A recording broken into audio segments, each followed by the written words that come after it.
Okay, let's also thank our teachers who have been working 24/7 since we've moved online, and work has almost doubled for them. And there is one more set of people who are kind of running behind the scenes. Can anyone guess that? Can you all type it into chat? You guys got 10 seconds. Who is kind of helping us right now to stay online? Can you all type it in chat? 10 seconds. Parents, yeah, parents, awesome.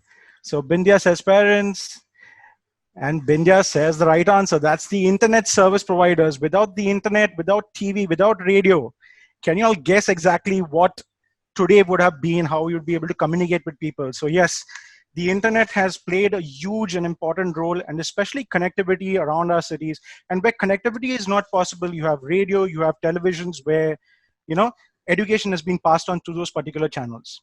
Radhika and Bindya, I have a suggestion for you. Please give me a big smile and a double thumbs up when I cross 7 minutes, please. Thank you. All right.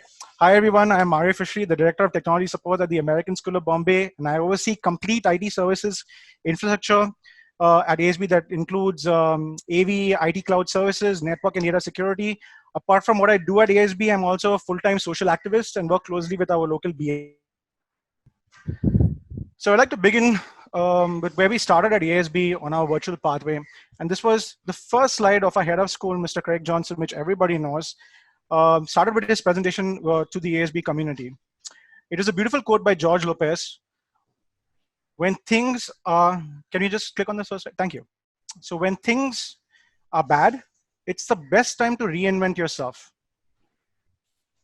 And as you see over there, there's light at the end of the tunnel. And we are all in the tunnel today, folks. And before COVID-19, we were all in our comfort zones, in our schools, in our students, teachers, parents, community, where everything was taking place, everything physically. I would like to say that there is light at the end of this particular tunnel, where few education institutions have moved from a physical space to a virtual ecosystem. And there are those who face a lot of challenges. And we are here to support those particular institutions that have challenges right now. The question today is, how far away are we as a school to get out of this tunnel effectively, safely, and as educationally prepared as possible? Before I move forward speaking about what you need to do as core IT setup and tech tools, this is a question I start with all my sessions. And it's a very important question. And it's going to be asked on a regular basis. Will technology replace the teacher in the classroom? Again, go ahead and type your answer right now into chat. You guys got 10 seconds. All right, so we've got a unanimous, not unanimous yet. So Harmik says no, Radhika says no. Manjushri says never, all right? Apurva, I think so we have got a unanimous decision. Let me throw in one more thing into it. There's Google AI, all right? There's automated help desks. There are bots. Do you still feel the teacher cannot be replaced by tech? More time to put in your answer. Replace content, not the teacher. No, no, no, no, no. All right. I love this group, man. So responsive. Okay, well, the answer is no. Technology will never, ever replace the teacher, but it will serve as an aid and a resource for the teachers. All right. Can we go to the next slide, please, Rodri? You're doing awesome, by the way.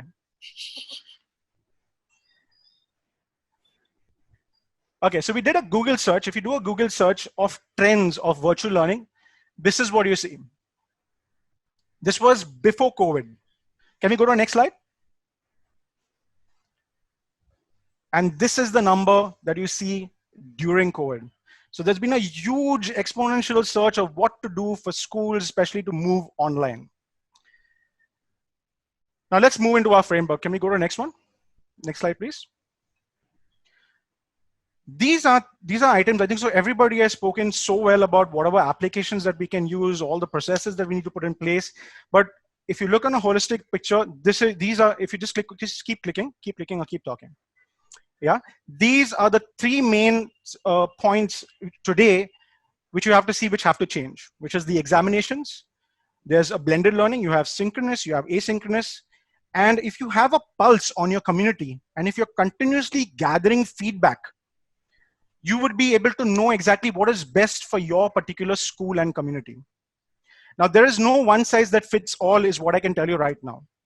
is you know best what is required for your particular school, what is best for your particular teachers, what is best for your particular faculty and staff, and what is best for your students, and to kind of engage them and get them on board onto a particular virtual platform. Let's move to the next slide, please. That comes down to where normally I speak about the virtual help desk and the framework for considering digital tools. Cost is a huge factor. I think so it was Harmit that spoke about cost as well as free tools. So cost is a huge factor today, as many schools are facing financial problems and need to relook at operating cost. Free tools are great, but nothing is for free. Mind you, nothing is for free again.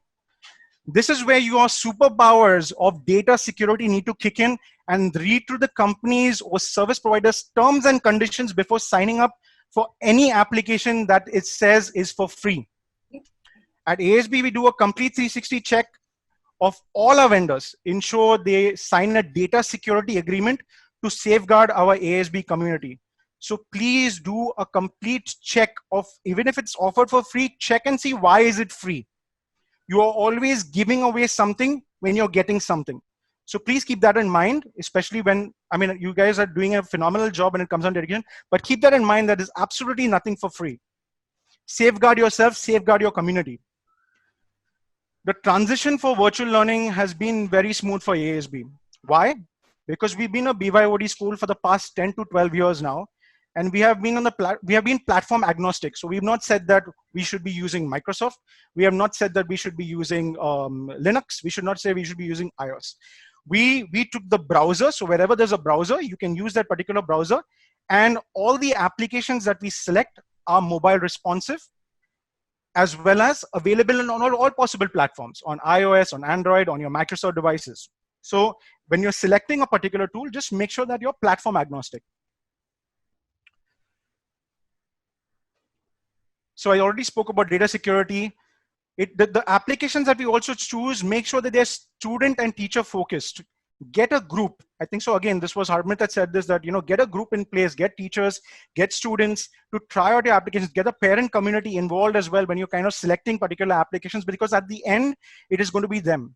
There's a plethora of different applications that are available to everyone.